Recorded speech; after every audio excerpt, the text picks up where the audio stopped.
Okay, good morning, everybody. Welcome to the breakfast session for 2022. It's great to see you all out there, and I'd like to welcome you to the online space yet again. You probably noticed we did attempt to have a face-to-face and online version as we used to do, but cases have surged here in Adelaide. I think we're up to 6,000 cases yesterday, so I think it's probably in our best interest to not all get together if possible. But hopefully sometime this year we will manage to get the croissants happening again and all get together at City West for those who are locals. So welcome to the 2022 breakfast series.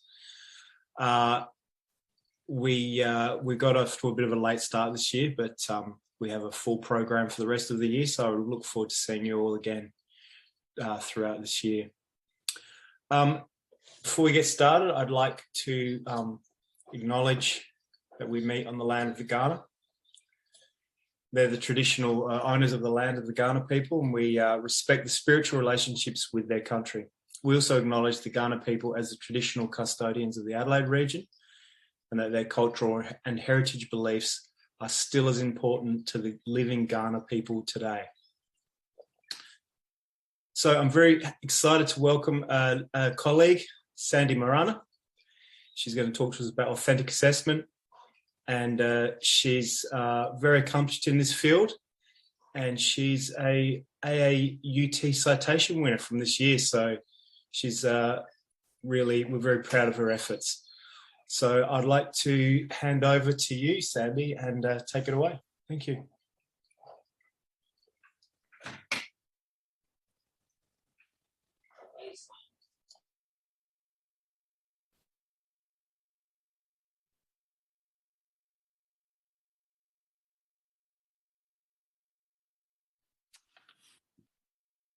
A very good morning to all.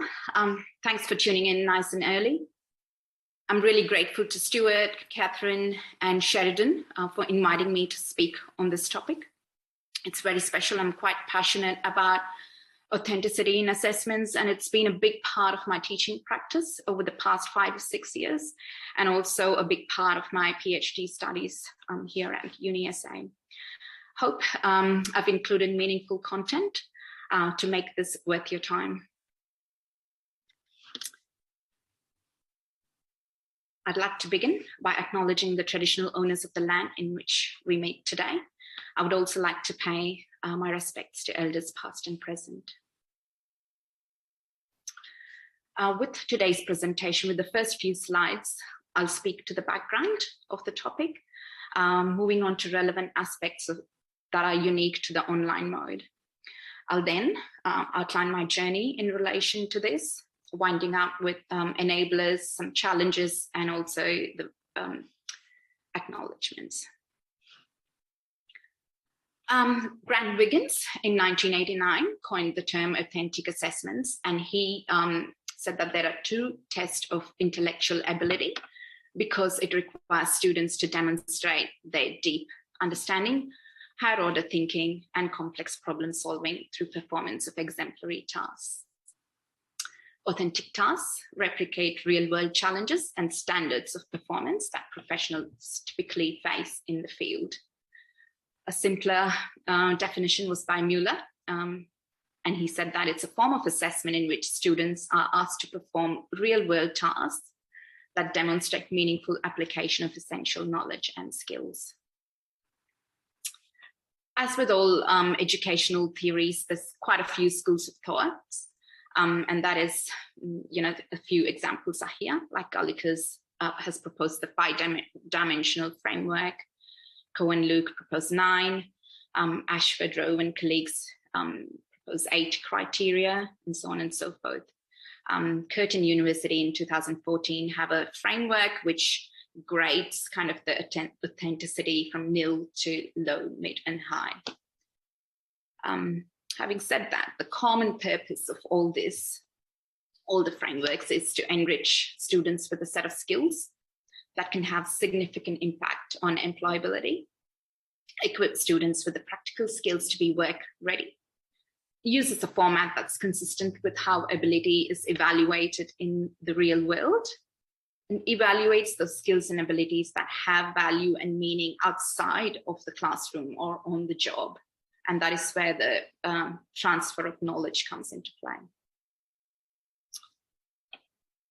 Coming to the online mode, it should be based on real life scenarios and clearly aligned with the learning outcomes. Students only engage when they can see the relevance of their learning efforts. To support and make learning possible. And why I've highlighted that is that this process doesn't happen organically in an online mode. The educators have to, I think, intentionally and deliberately include that in course design for that process to happen. Further, student self-regulation has to be fostered with timely feedback to enable them to become agents of their own learning.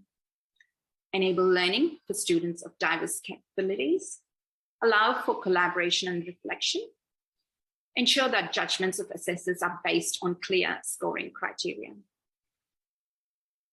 Further, ill-defined tasks open to multiple interpretations should be included rather than easily solved by existing algorithms.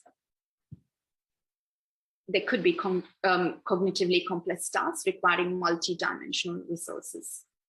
Integrating with assessments should be seamless and more suited towards mid to end of degree, where they can actually have opportunities to apply those skills.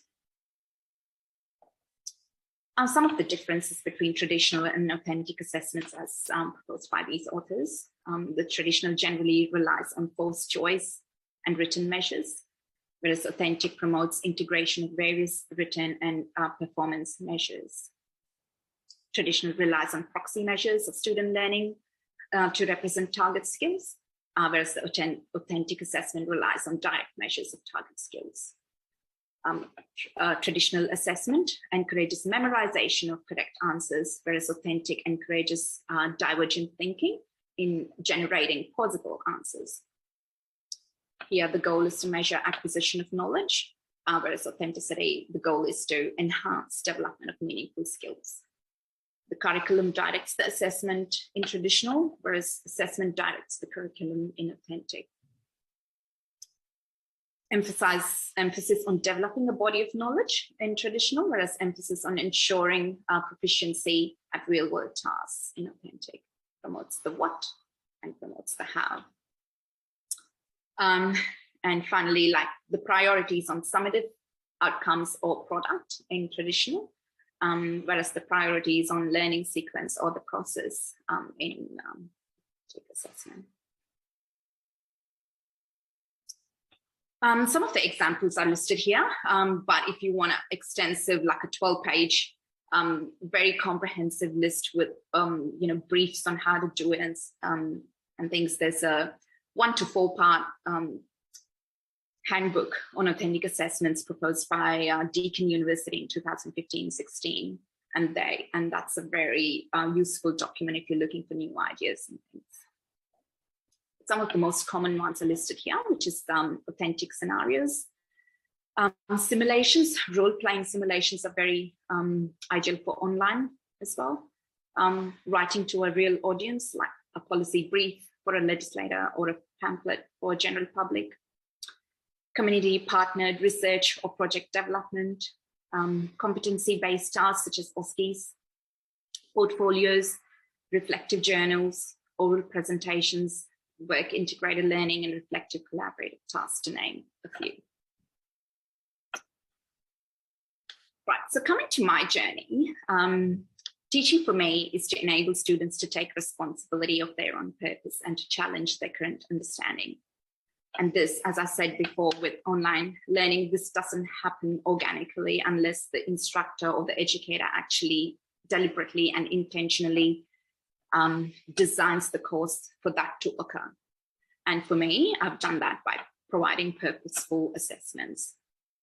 Assessments is central to learning, and online authentic assessment is all about learners applying their knowledge and skills to real-world situations, but doing so in a safe environment. Assessment fulfills more than one role, according to Professor Bard of the Cradle Frame.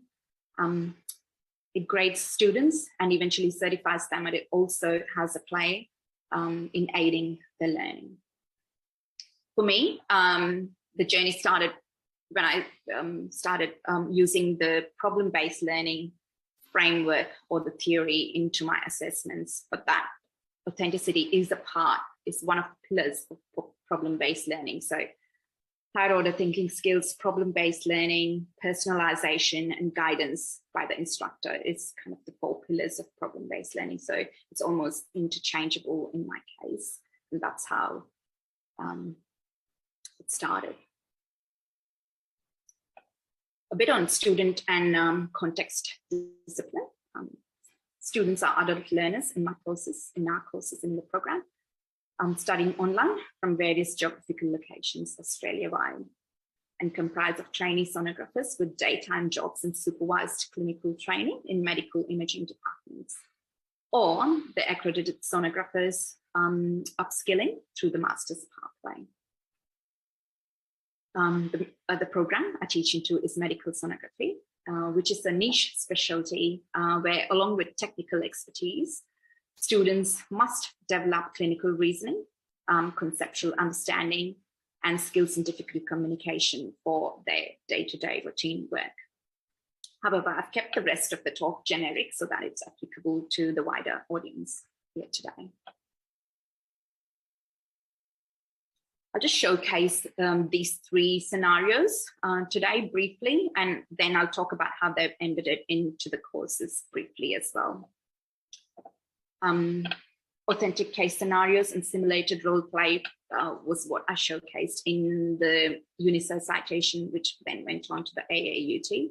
The whole assessment strategy was endorsed in the online learning consortium, which I was really pleased with. And the online vivas was a part of the early learning, teaching and learning grant that was offered by the TIU in 2021.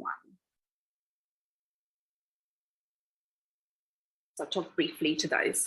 So with the authentic case scenario, it's problem-based learning scenarios. Includes several scaffolded tasks to help students' critical thinking skills and knowledge application. It requires students to solve a problem, to rehearse for the complex ambiguities of the game of professional life. It requires students to make reasoned decisions and to defend them. So one of the very strong impact statements that I got from a student last semester was, despite my initial aversion, because they get a bit put off initially, the case scenario was the best assessment. I learned concepts that I could apply not only to obs and gynae, which is the course that I taught this into, but also to other areas, which is the transfer of knowledge. Peer sharing created a database which increased the amount of knowledge exponentially, more than the effort I put in with my own assessment. So that speaks to the impact of learning that happened with these. And coming to the role play reflective activity on difficult communication, the basis for this is that the clinical work in women's health can be highly emotional due to potential negative health outcomes, such as breast cancer, to name a few, or fetal loss. The ability to have conversations is thought of, difficult conversations with patients is thought of as innate, but there is growing evidence to show that this is actually a very complex skill, which can be influenced by teaching and training. Despite being frontline in health care sonography, the training for students in difficult communication was literally non-existent in the Australian context prior to 2017. So that is when the bounce back was born. So I used my own research, which was this review article that I published in 2018 and 19. So that suggests, you have to train students rather than actually, yes, training graduates is also a good way, but you can also include that or begin early on by training the students themselves. So that is how this bounce back activity was born, influenced by my own and existing research, which is like a simulated role play, problem-based learning summative assessment to assist students improve their skills in difficult conversations with patients. To complete this assessment, students must view the simulated activity, assume roles, and then choose from a range of communicative approaches. They must then answer a series of reflective questions and engage in an asynchronous online discussion to justify their approach and discuss it with their peers. And I think the community of learners that developed from this simple activity was beyond my expectation.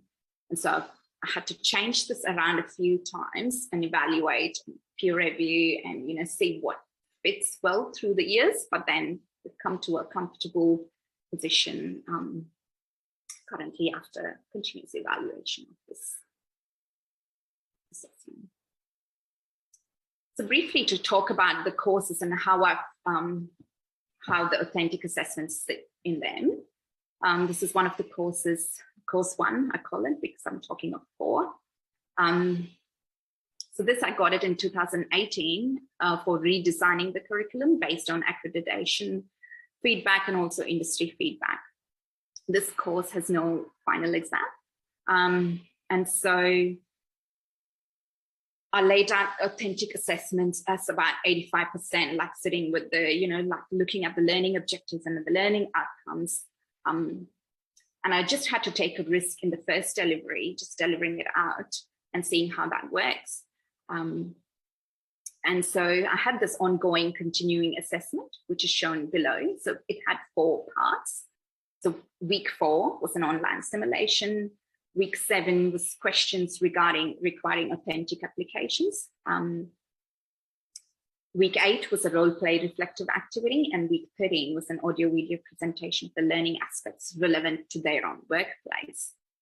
So that was about 45% weighted. And then there's an authentic case scenario in week 10.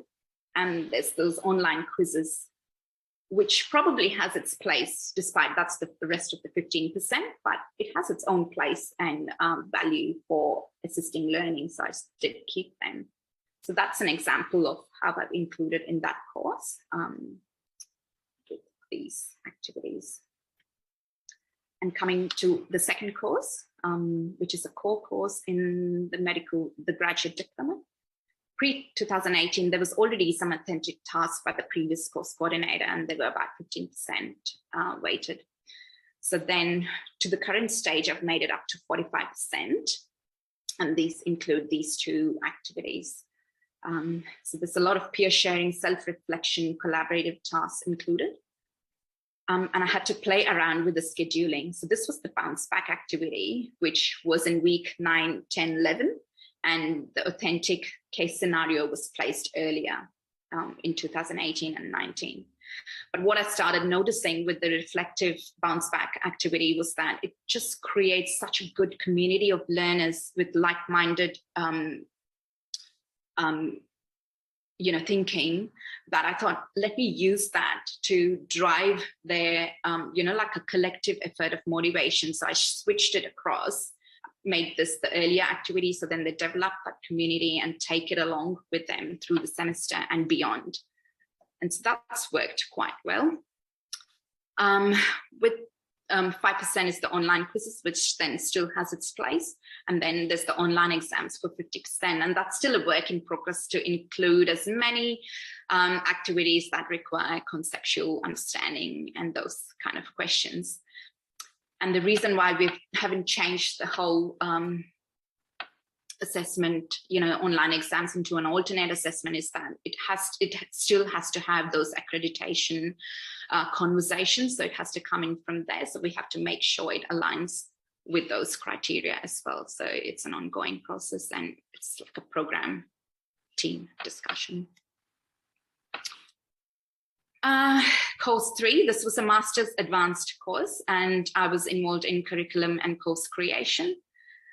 This was like a fertile ground for authentic assessment, so to say, because there's no final exams. It's not related to accreditation. Students who do this course are highly engaged in furthering their academic profile in areas relevant to their profession.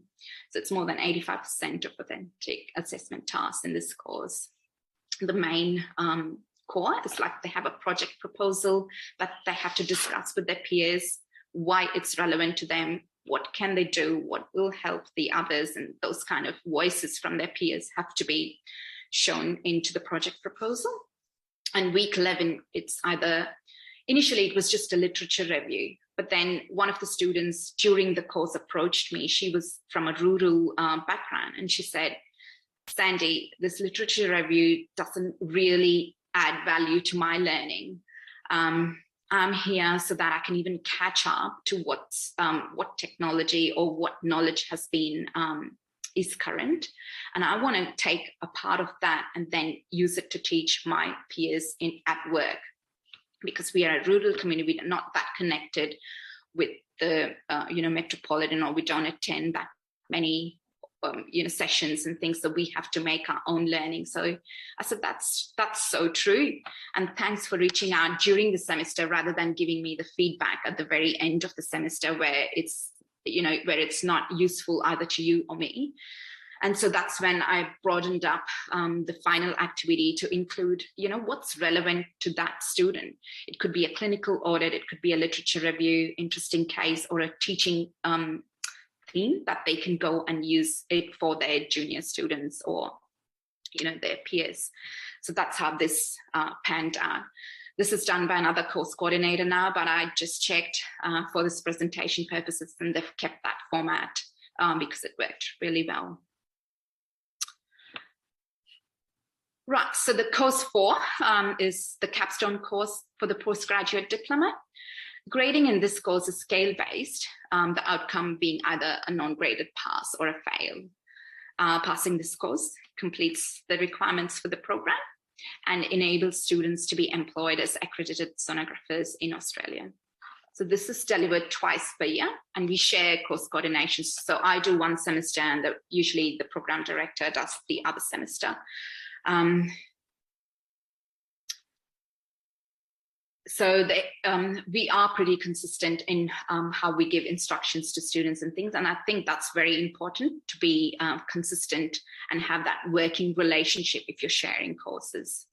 Otherwise, that could be a pretty massive challenge in continuing with the evaluation purposes of the assessment itself.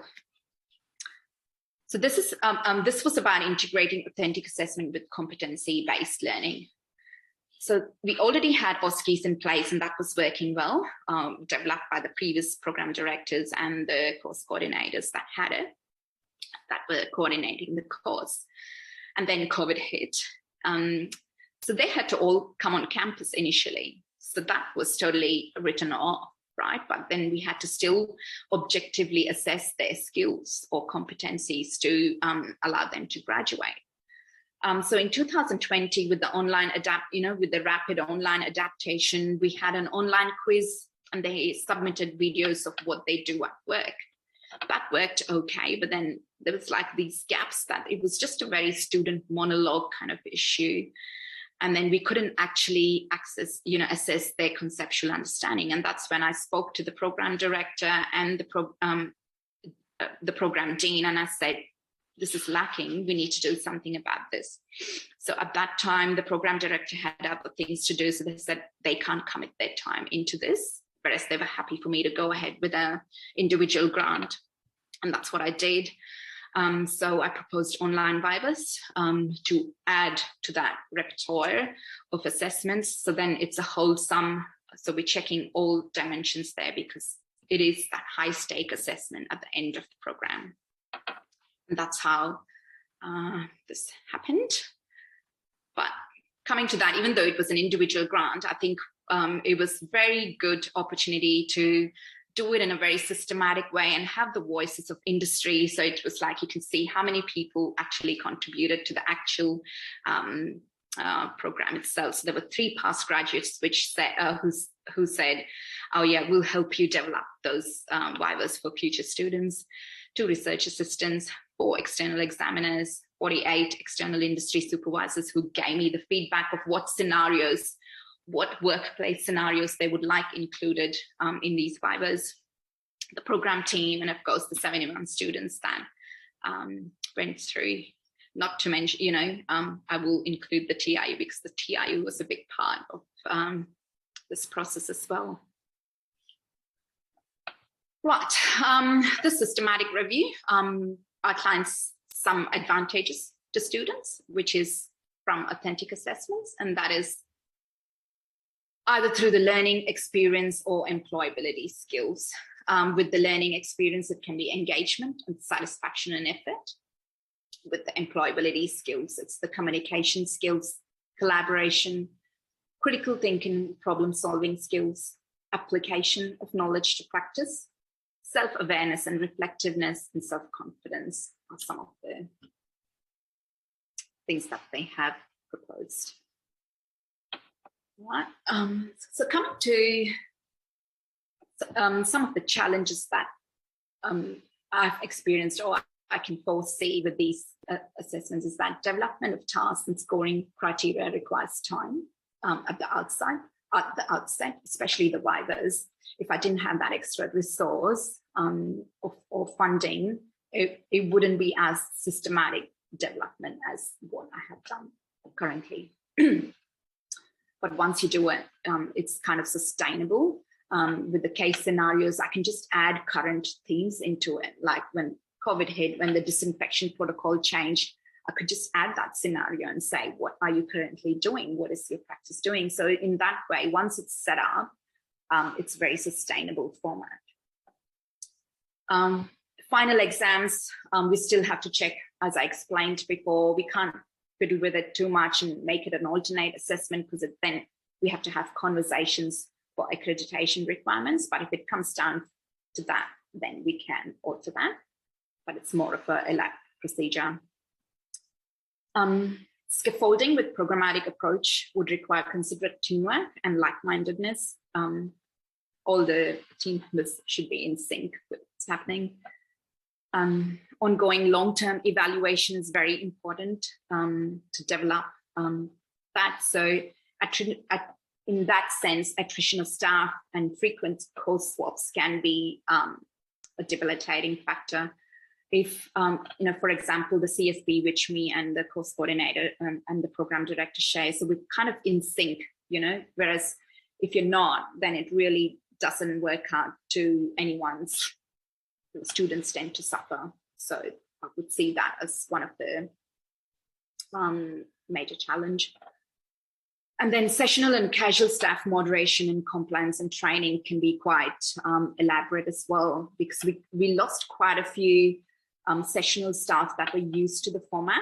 And then I had to train this 4 new, just because of that I couldn't, assess those assessments. I couldn't contribute in that workload model. So it was a real challenge training those 4 new casual staff for those assessments in the 1 semester. But didn't go too well. So that was one of the challenges that I thought I should highlight. But there were a lot of enablers as well. One is I would suggest taking calculated risks. Not, think of the long term and not the short term. Some students may not like what you're doing and the experiment and trial and error. But if 2 students out of, say, for 68 students in the 5 years, say they strongly disagree with what you do, it really speaks of the students and not of, your practice. But then you have to take their feedback as well and see what is working, what's not working. Although with the feedback, I would not, I would take it when I'm happy to actually sit down and look at the constructive aspects of it. Sometimes it's like, right, shut it down. And then 2 months later, I look at it in more detail and pick up the things that can actually be useful. Research-informed teaching has helped me because, as I said, my PhD study is basically about online knowledge transfer and authentic assessments is a big part of it. And also the graduate diploma in digital learning, which I completed in 2018. I can see a few classmates from that, Sandra and who are attending this, so that was a big help as well. And not all authentic assessments are exciting. Some are routine, just as work can be, and they can be boring. allow for including the ambiguities and imperfections similar to the real job, provide opportunity for students to give active feedback and evaluate the feedback, and peer reviewing. So when I've done ALH, allied health and human performance courses, there's lots that are engaging in authentic assessments, and so are non-ALH courses when I've done like a flight booking simulation and a construction course review, and they were like really interesting. But what I've noticed is not many people showcase assessments, whereas I feel it's more central and they can be very powerful. So people should showcase assessments more. And also in these citations, assessments are thought of as difficult subject to so that just means there's a lot of space there to explore and showcase. Be open to constructive evaluation and active reflection of teaching practices. That's helped me a lot at various levels, one from students, peers, and lots of UNISA mentors. Yes, sometimes it's like heartbreaking when you say, I don't see what you're doing in that. That just means you're not communicating it properly. And if you can't communicate it properly first to your students, then you need to work on that aspect first. Professional development opportunities, grab as many as you can. Sharing with other academics. I've shared these as individual topics in the TIU conferences in the past 3 ones. So through HERDSA and with mentors, validation from external fora is a huge confidence booster. Of course, students in industry take their feedback and use your support network. And yes, all this, I wouldn't be speaking to you all without all of these amazing people that have been supporting me over the last few years. I would like to say a huge thank you to my line managers, program dean, academic dean, program directors, and the program team of Allied Health and Human Performance. And a big shout out to the TIU, everyone. Like I can't name, like some have left, but I still remember what they've done to me. And even if they've left, the other person taking on their role was so seamless. Like it was just like, magic. So all the academic developers, online designers, and with the TIU, you would know which ones you've helped me with. That's been a big help. So thank you guys. Students and external industry supervisors. But my students have been really they're like partners sometimes, and some of the powerful statements of feedbacks or constructive feedback has come from my students, and I value that a lot. And of course, my peer mentors and my support network, you know who you are. So, and these are my references that I've used for this talk.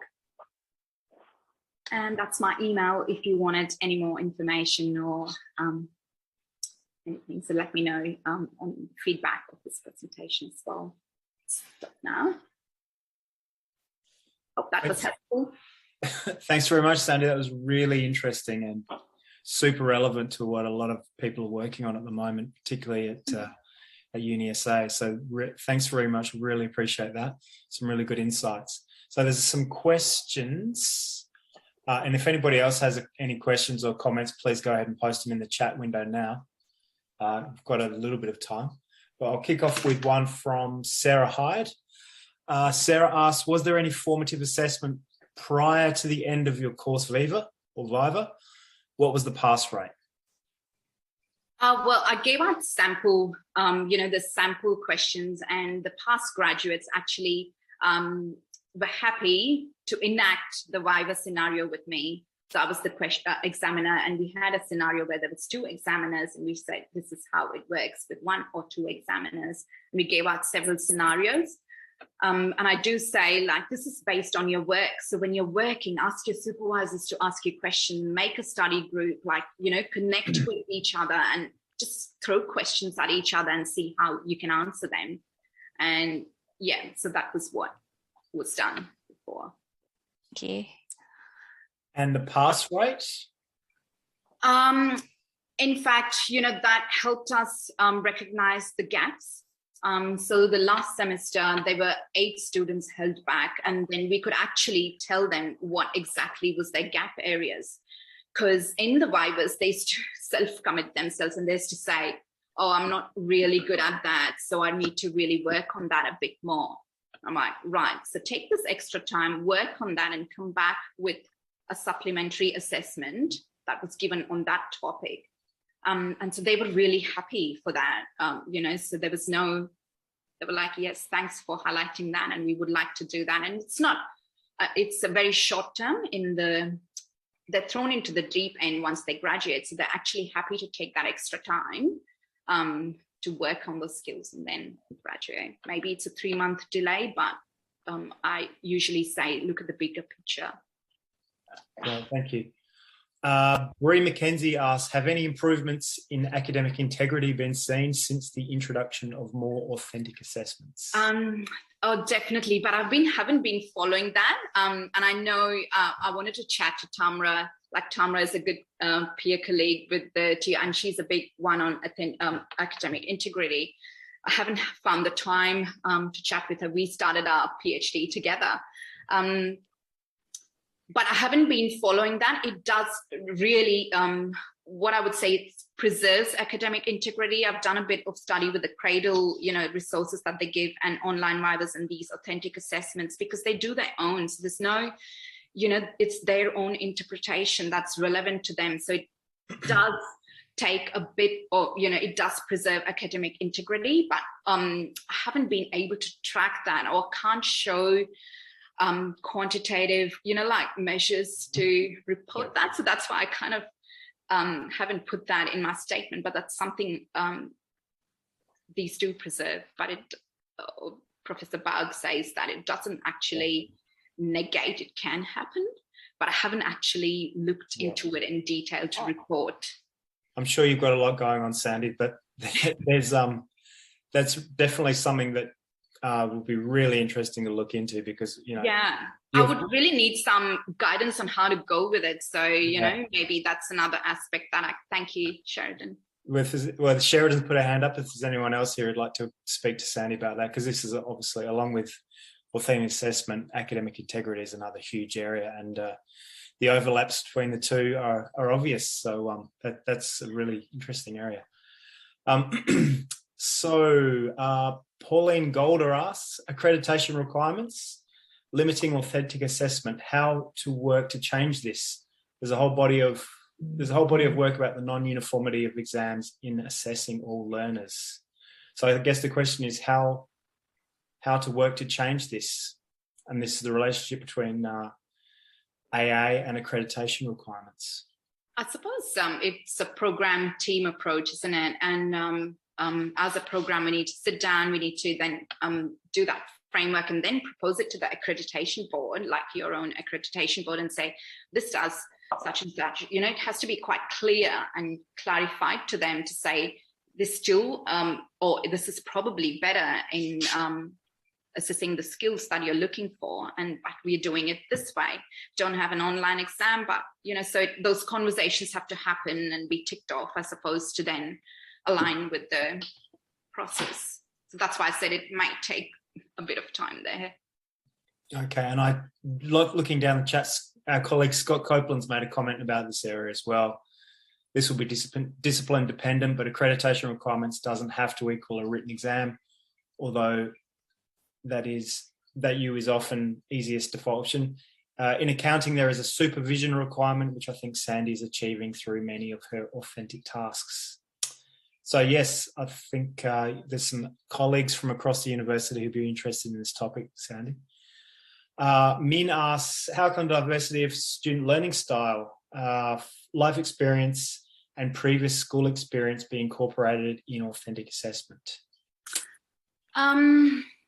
So we do have, in the current breast sonography course, I have one student from Singapore enrolled, and the rest of the students are Australian. So for the Singaporean student, like she said, she came back with one of the activities and said, this is what we do in Singapore. Can I have that instead of, what you proposed? And I said, yeah, if that's what you have been told you that is relevant to you, then yes, please include. But the framework, the structure or the outline remains the same, but then they include their own experience within that.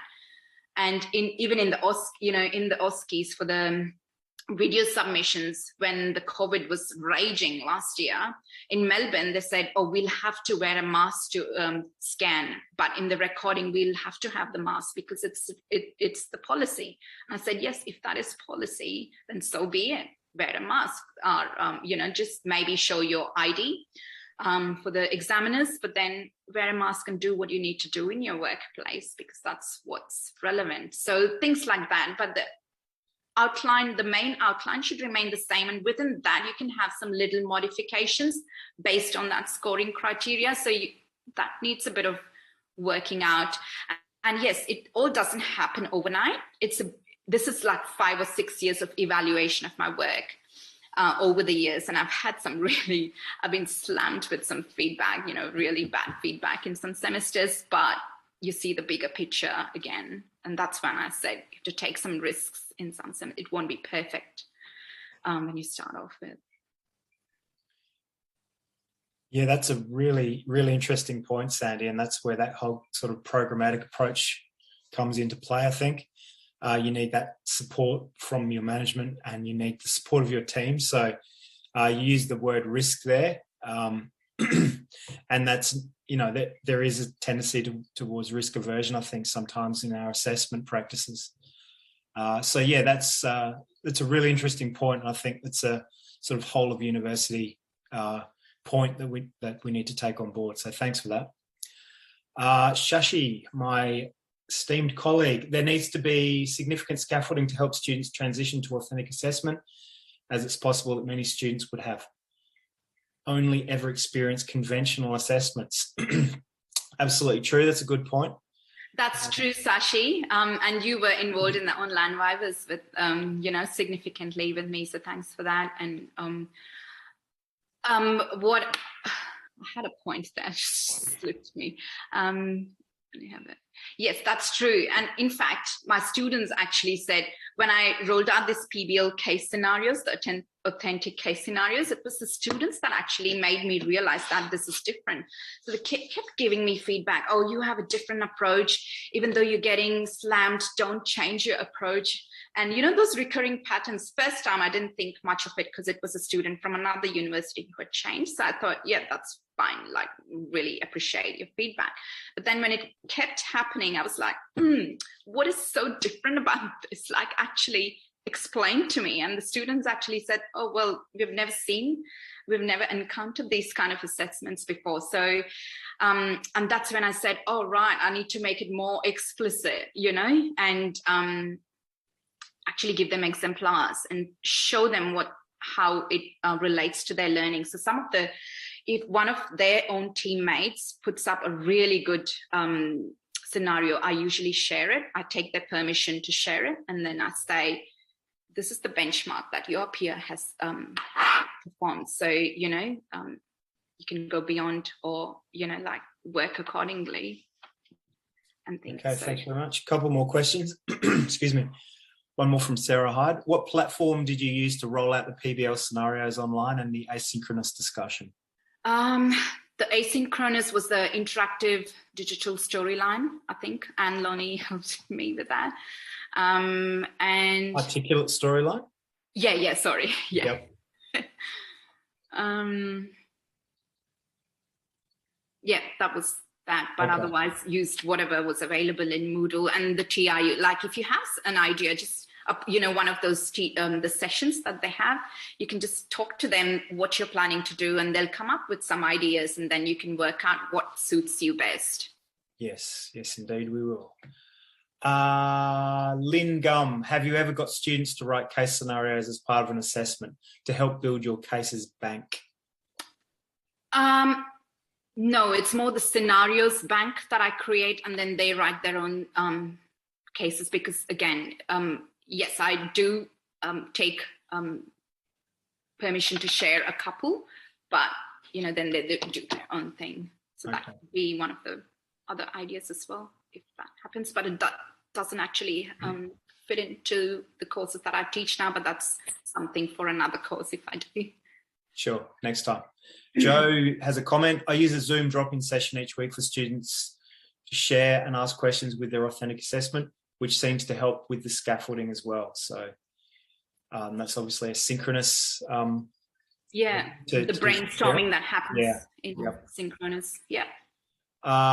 Thanks, Joe. And Bree McKenzie asks, any advice/tactics for engaging with industry around developing and assessing authentic assessments? What constitutes industry can be so various in social science disciplines. Absolutely. And that, I mean, you're not from the social sciences, Sandy, but maybe have some advice there. I mean, someone in the social sciences could speak to that, I suppose. That is an interesting one.